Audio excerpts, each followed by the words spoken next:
Hello, God's people, and welcome to the second season of the Christ Apostolic Church Sunday School for 2023. We are beginning the lessons for July to December here, and our theme is Understanding Our Apostolic Foundation. I've made an introduction to this theme in the previous video. You can click on that link at the top right of your screen. Our first topic in Unit 1 is the Trinity of the Godhead. This and Lesson 2 form the first item on the tenets of the Christ Apostolic Church. The Godhead means the very essence or nature of God's divinity. We do hear about and make reference to God the Father, the Son, and the Holy Spirit. But does this mean that Christians serve three gods? And this is what we are discussing in today's lesson. Our memory scripture is taken from 1 John chapter 5 and verse 7. For there are three that bear witness in heaven, the Father, the Word, and the Holy Spirit, and these three are one.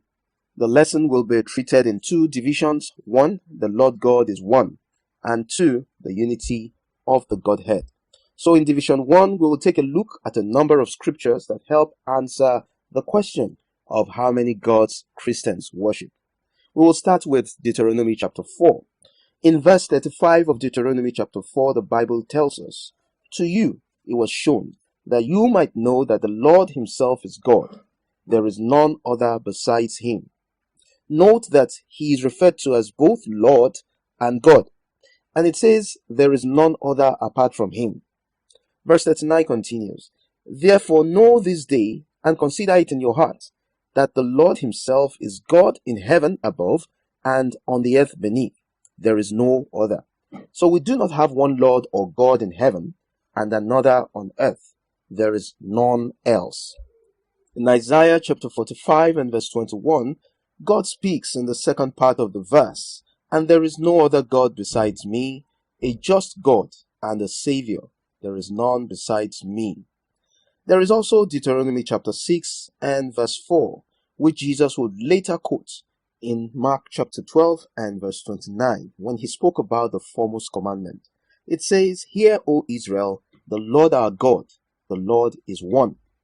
Paul, when speaking about food sacrificed to idols in 1 Corinthians chapter 8 and verse 4, says, "We know that an idol is nothing at all in the world, and that there is no God but one."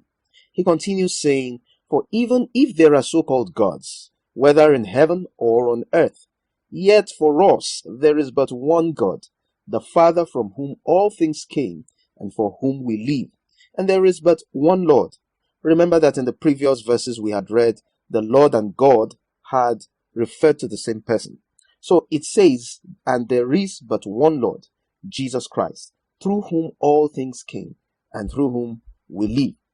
So all of these scriptures and many more in the Bible teach us that Christians serve only one God, not three. We are not polytheists. So division 2, the unity of the Godhead. So what do we mean when we say God the Father, the Son, and the Holy Spirit, while we are saying that the God we serve is one? So the concept of the Trinity, which we will look at more in lesson 2, may be difficult to comprehend with our human mind. But this is what the Bible, which we believe, tells us. Let's look at some scripture passages that tell about the existence of these three personalities that make up the Godhead.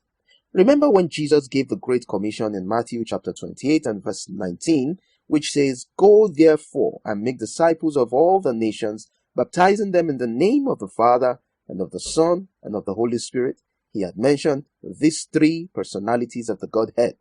Remember also that in 2 Corinthians chapter 13 verse 14, Paul had made a statement which has become our benediction today. It says, "The grace of the Lord Jesus Christ and the love of God and the communion of the Holy Spirit be with you all. Amen."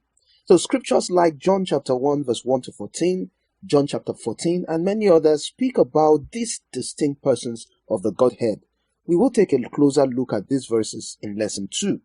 Although we see the distinctions of these three persons revealed as God, they are one united deity. Jesus says in John chapter 10 and verse 30, "I and my Father are one." And back to our memory verse, 1 John chapter 5 and verse 7 says, "There are three that bear witness in heaven, the Father, the Word, and the Holy Spirit. And these three are one."